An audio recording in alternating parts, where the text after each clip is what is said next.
إن الحمد لله نحمده ونستعينه ونستغفره ونؤمن به ونتوكل عليه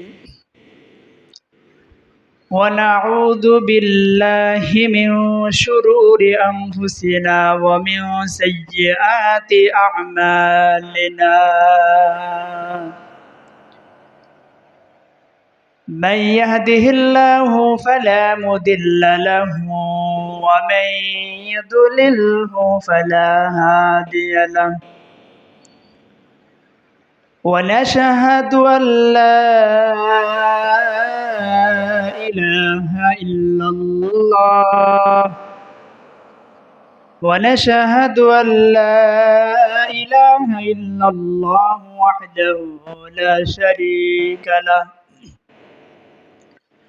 ونشهد أن سيدنا وسندنا وحبيب ربنا ومولانا محمدا عبده ورسوله الذي أرسله الله بالحق بشيرا ونذيرا وداعيا إلى الله بإذنه وسراجا منيرا أما بعد فأعوذ بالله من الشيطان الرجيم بسم الله الرحمن الرحيم إن الذين آمنوا والذين هادوا والنصارى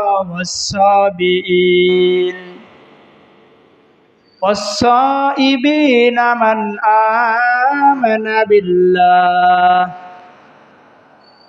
والصابئين من آمن بالله واليوم الآخر وعمل صالحا فلهم أجرهم عند ربهم ولا خوف عليهم ولا هم يحزنون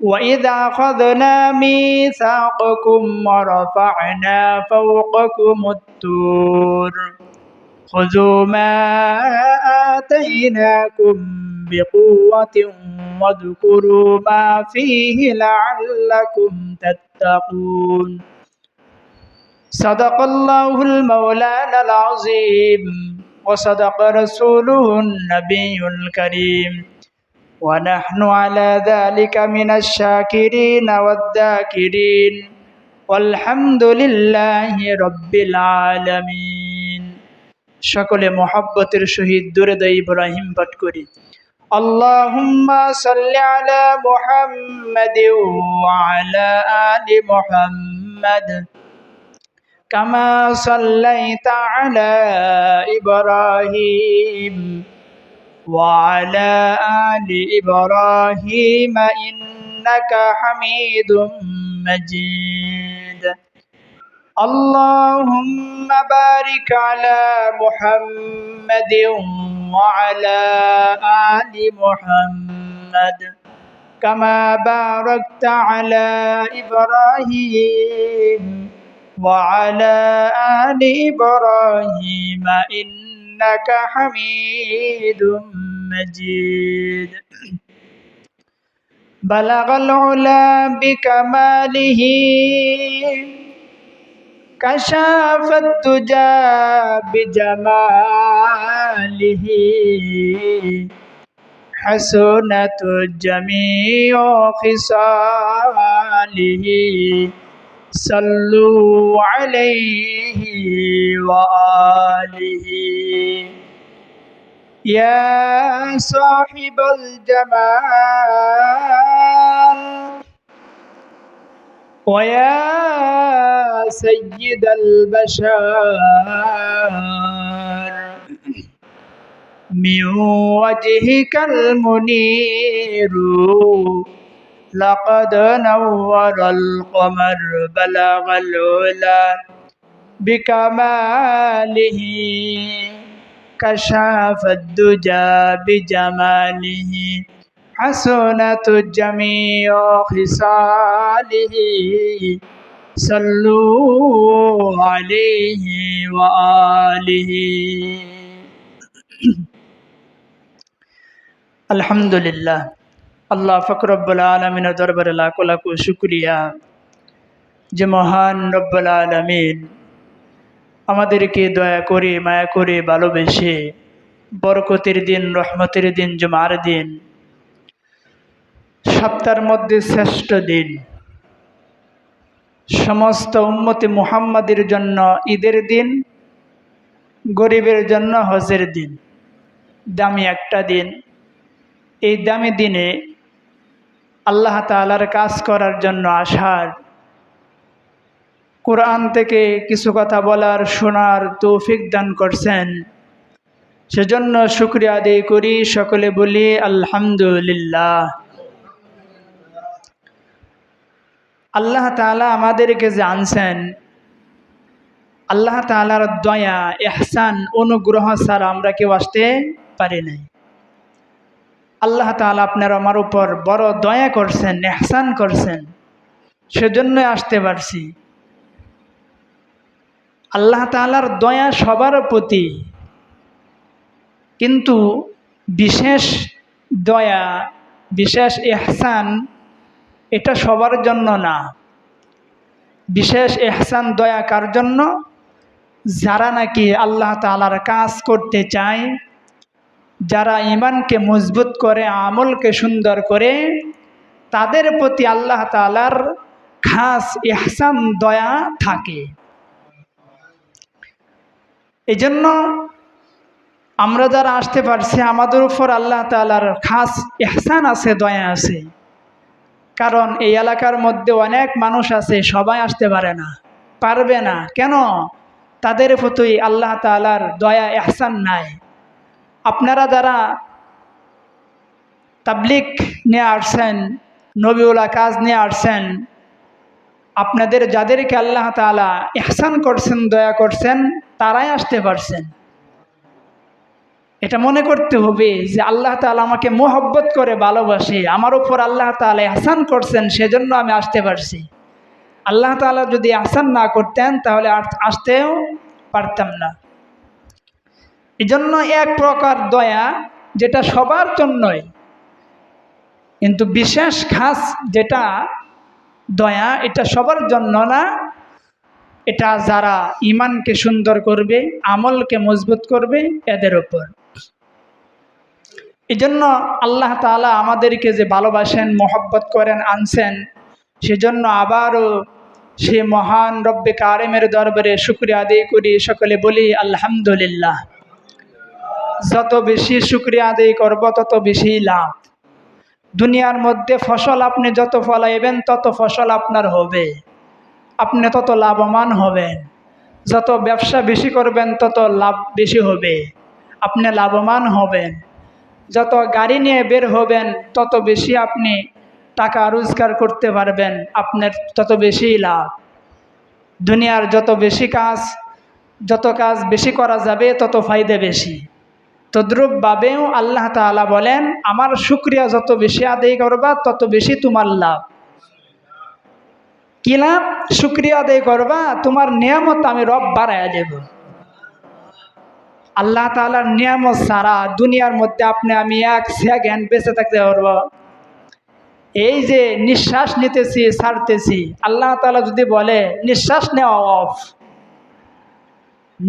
of বলার সাথে সাথে আপনার আমার দুনিয়ার সব কিছু অফ হয়ে যাবে। হাত দিয়ে লাড়াচাড়া করে জিনিসপাতি ধরতেছি, খাইতেছি, পা দিয়ে চলতেছি, এইগুলা কি এমনি লাড়াচাড়া হইতেছে, চলতেছে? না, আল্লাহ তাআলা আপনার আমার জন্য দিয়ে দিছেন। হ্যাঁ, যদি বলে অফ, মানুষের প্যারালাইসিস হয়, হাত পা অবশ হয়ে যায়, ওই হাত পা দিয়ে সে লাড়াচাড়া করতে পারে না। এটা আল্লাহ তাআলা বুঝাইতেছেন, দেখো আমি রব চাইলে সব কিছু করতে পারি। তোমার হাত সুন্দর ছিল, প্যারালাইসিস হয়ে গেছে, এখন তোমার হাত তুমি নিজেও লড়াইতে পারো না, আছে না এমন? এটা আল্লাহ তাআলা বুঝাইতেছে, নিয়ামত দিছে এইগুলা, নিয়ামতের শুকর আদায় করো। এই জন্য আল্লাহ তাআলা আমাদের সবাইকে আল্লাহ তাআলার নিয়ামতগুলা ভোগ করার সাথে সাথে শুকরিয়া আদায় করার তৌফিক দান করেন, আমিন। আমরা সরাসরি তাফসিরে চলে যাব, যেহেতু আমরা প্রতি জুমাতে তাফসির করে থাকি। আমরা গত তাফসিরে শুনছিলাম যে মূসা আলাইহিস সালাতু ওয়াস সালাম তার কওমের জন্য পানির জন্য দোয়া করছিলেন। আল্লাহ তাআলা মূসা আলাইহিস সালাতু ওয়াস সালামকে বলছে, তুমি তোমার পাথরের মধ্যে আঘাত করো। আঘাত করার কারণে এই পাথরটা ছিল আপনার 4 কোনা একটা পাথর। কয় কোনা? 4 কোনা একটা পাথর ছিল, ত্রিভুজ। তো 3 কোনা, 3 কোনা একটা পাথর ছিল, ত্রিভুজ। এই 3 কোনার মধ্যে 3টা উঁচু উঁচু জায়গা ছিল। এই জায়গাগুলা থেকে, 3 জায়গা থেকে আল্লাহ তাআলা নহর জারি করে দিছে। আর মূসা আলাইহিস সালাতু ওয়াস সালামের কওমেরা যার যার জায়গা চিনে নিছে, ওই জায়গা থেকে তারা পানি পান করে নিছে। সুবহানাল্লাহ। কিন্তু এরপরেও তারা আল্লাহ তাআলার এই আদেশগুলাকে অমান্য করছে। তাদেরকে আল্লাহ তাআলা মান্না সালোয়া দিয়েছিলেন, এই মান্না সালোয়াও খাবেন না। মূসা আলাইহিস সালাতু ওয়াস সালাম বলতেছেন যে ইহবিতু মিসরান قد قال أتستبدلون الذي هو أدنى بالذي هو خير। তোমরা কি উত্তম জিনিসের পরিবর্তে অনুত্তম জিনিস চাইতেছ? কারণ জান্নাতের খাবার আর দুনিয়ার খাবার বেশ কম, আছে না? আকাশ পাতাল বেশ কম। দুনিয়ার একটা খাবার থেকে একরকম স্বাদ অনুভব হয়, কিন্তু জান্নাতের এক একটা জিনিস থেকে, এক একটা ফল থেকে 70 রকমের স্বাদ অনুভব হবে। সুবহানাল্লাহ। মাসালুহুম কামাসালিল্লাযী ইসতাওকাদা নারা। এজন্য দুনিয়ার খাবারের চাইতে আখিরাতের খাবার, জান্নাতের খাবার অনেক লাভ, অনেক সুন্দর। তারা ওই জান্নাতের খাবার খাবে না, দুনিয়ার খাবার খাবে। ঠিক আছে, মূসা আলাইহিস সালাতু ওয়াস সালাম দোয়া করলেন, আল্লাহ তাআলা বলে দিলেন তোমার কওমদেরকে ওই শহরে, সামনের শহরে যাইতে বলো, ওইখানে তাদের খাবার আছে, ওইখানে তারা তাদের খাবার খাইতে পারবে। তারা আল্লাহ তাআলার আদেশগুলোকে অমান্য করছে। এই জন্য আল্লাহ তাআলা তাদের উপর গজব নাজিল করছেন। তাদের আরেকটা বিশেষ অপরাধ আছে, ওয়ায়াকতুলুনান নাবিয়্যিনা বিগাইরিল হক। তারা অন্যায়ভাবে তাদের নবীদেরকে হত্যা করছে, এটাও তাদের একটা বড় অন্যায়। এই জন্য আল্লাহ তাআলা তাদেরকে আসমান থেকে গজব নাজিল করছে। এরপরে আজকের যে তাফসীর, আল্লাহ তাআলা বলতেছেন ইন্নাল্লাযীনা আমানু ওয়াল্লাযীনা হাদু ওয়ান নাসারা ওয়াস-সাবিঈন মান আমানা বিল্লাহি ওয়াল ইয়াউমিল আখির ওয়া আমিলা সালিহান ফালাহুম আজরুহুম ইনদা রাব্বিহিম ওয়ালা খাউফুন আলাইহিম ওয়ালা হুম ইয়াহজানুন। আজকে আল্লাহ তাআলা বলতেছেন ইন্নাল্লাযীনা আমানু, যারা ঈমান আনছে, ওয়াল্লাযীনা হাদু ওয়ান নাসারা ওয়াস-সাবিঈন, তারা যদি হাদু ইহুদিও হয়, ওয়ান নাসারা নাসারাও হয়, ওয়াস-সাবিঈন এবং সাবিঈও হয়। অর্থাৎ যারা নাসারা, ইহুদি এবং সাবিঈন, এদের মধ্যে যারা ঈমান আনছে, মান আমানা বিল্লাহ, আল্লাহ তাআলার উপর, ওয়াল ইয়াউমিল আখির এবং পরকালের উপর, ওয়া আমিলা সালিহান এবং তারা নেক কাজ করছে, ফালাহুম আজরুহুম ইনদা রাব্বিহিম, এদের জন্য তাদের প্রভুর পক্ষ থেকে উজরত আছে, পুরস্কার আছে। ওয়ালা খাউফুন আলাইহিম ওয়ালা হুম ইয়াহজানুন, আর তাদের কোনো ভয়ও নাই, তাদের কোনো চিন্তাও নাই। এই যে আয়াতটা নাজিল হয়েছে কখন? এই আয়াতটা নাজিল হয়েছে একজন বড় সাহাবীর উক্তি দিয়া। এই সাহাবীর নাম আমরা সবাই জানি, শুনছি। বয়োজ্যেষ্ঠ একজন সাহাবী হযরতে সালমান ফারসি রাদিয়াল্লাহু আনহু, সুবহানাল্লাহ। ওনার জন্য এই আয়াতকে নাজিল হয়েছে। তাহলে সাহাবী কেরাম কেমন ছিল, যাদের নাম নিয়ে আয়াত নাজিল করছেন আল্লাহ তাআলা? সালমান ফারসি রাদিয়াল্লাহু আনহু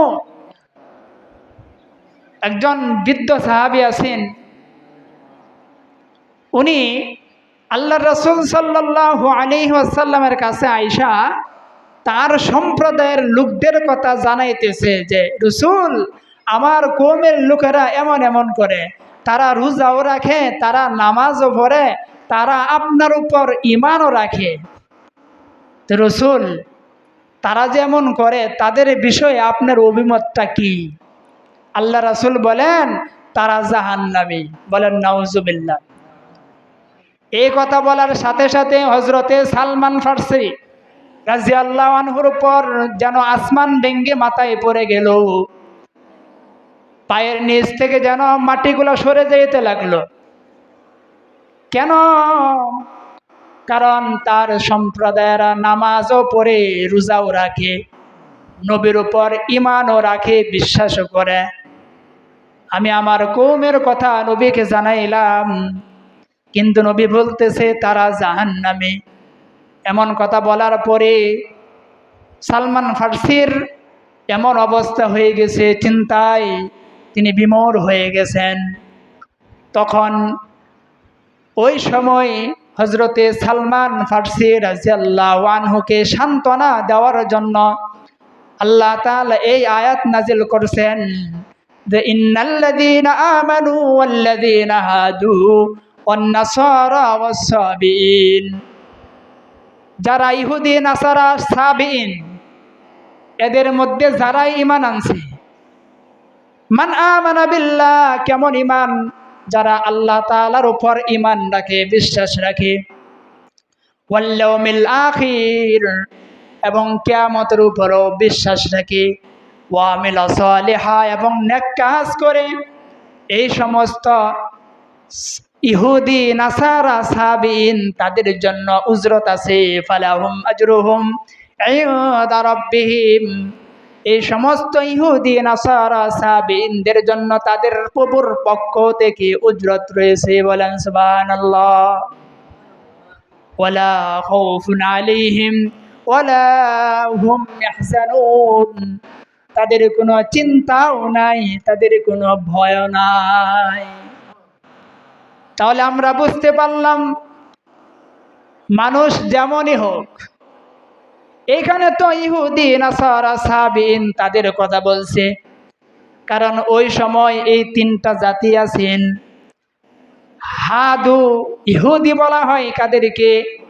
হযরতে ইয়াকুব আলাইহিস সালাতু ওয়াস সালামের বড় সন্তান, বড় পুত্র ইয়াহুদ, ওনার সম্প্রদায়কে বলা হয় ইহুদি। নাসারা বলা হয় হযরতে ঈসা আলাইহিস সালাতু ওয়াস সালামের উপর যখন আল্লাহ তাআলা তার উপর ওহী নাযিল করলেন, তাকে নবী হিসাবে আল্লাহ তাআলা পৃথিবীতে পাঠাইলেন, তখন বনি ইসরাঈলদের উপর হুকুম করা হয়েছে যে ঈসা আলাইহিস সালাতু ওয়াস সালামের উপর ঈমান আনবা এবং তার যে কিতাব দেওয়া হবে তার আদেশগুলোর উপর তোমরা আমল করবা। এটা তোমাদের উপর ওয়াজিব হয়ে গেছে। এই যে ওই সমস্ত যে বনি ইসরাঈল ছিল, ওই সমস্ত বনি ইসরাঈলকে নাসারা বলা হয়। আর সাবিঈন বলা হয় তারা এক ধর্ম ত্যাগ করে অন্য ধর্মই পরিণত হয়েছে, এদেরকে সাবিঈন বলা হয়। কিন্তু এখন তো আর ইহুদি নাসারা নাই, যেগুলো আছে এগুলো তো নামে। আগের যুগের ইহুদি নাসারা যারা আছেন তারাও ইমানদার আছেন, কারণ এই যে আল্লাহ তাআলা বলে দিছে ইহুদিদের মধ্যে যারা ঈমান আনছে, নাসারাদের মাঝে যারা ঈমান আনছে, সাহাবীনদের মাঝে যারা ঈমান আনছে, আমলকে সুন্দর করছে, তাদের জন্যই আমার পক্ষ থেকে উজরত রয়েছে। তাহলে এখান থেকে বোঝা যায় যে আপনি আমি যেমনই হই না কেন, আপনি আমি মুসলমানের ঘরে জন্ম নেই অথবা হিন্দুর ঘরে জন্ম নেই, বৌদ্ধর ঘরে জন্ম নেই, যার ঘরেই জন্ম নেই না কেন, যদি আমরা আল্লাহ তাআলার উপর ঈমান আনতে পারি এবং পরকালের উপর ঈমান আনতে পারি, আমলকে সুন্দর বানাইতে পারি, তাহলে আমাদের জন্যই আল্লাহ তাআলার পক্ষ থেকে একমাত্র উজরত পাওয়া যাবে। সুবহানাল্লাহ। কিন্তু যদি মুসলমানের ঘরে জন্ম নিলাম, ঈমানকে সুন্দর করলাম না, ঈমান আনলাম না, আমল সুন্দর করলাম না, তাহলে এমন সমস্ত মুসলমানের ঘরে থেকে জন্ম নেওয়া সন্তানের উপরও আল্লাহ তাআলার পক্ষ থেকে কি নাই? উজরত নাই। কথা ক্লিয়ার না? কথা একবার সুন্দর। কারণ তুমি যে বংশরই হও না কেন, যদি তুমি ঈমান আনো, আমল করতে পারো, তাহলে তোমার জন্য উজরত আছে। তোমার কোনো পরকালে ভয় থাকবে না, তোমার কোনো চিন্তাও থাকবে না। কারণ হাসরের মাঠে আল্লাহর রাসূল বলতেছে যে সমস্ত মানুষ উলঙ্গ হয়ে সমস্ত মানুষ হাসরের মাঠে দাঁড়াবে। হযরতে আয়েশা সিদ্দিকা রাদিয়াল্লাহু আনহা বলে, আল্লাহ রাসূল, মহিলারাও কি তেমন ভাবে দাঁড়াবে? হ্যাঁ, মহিলারাও উলঙ্গ ভাবে দাঁড়াবে।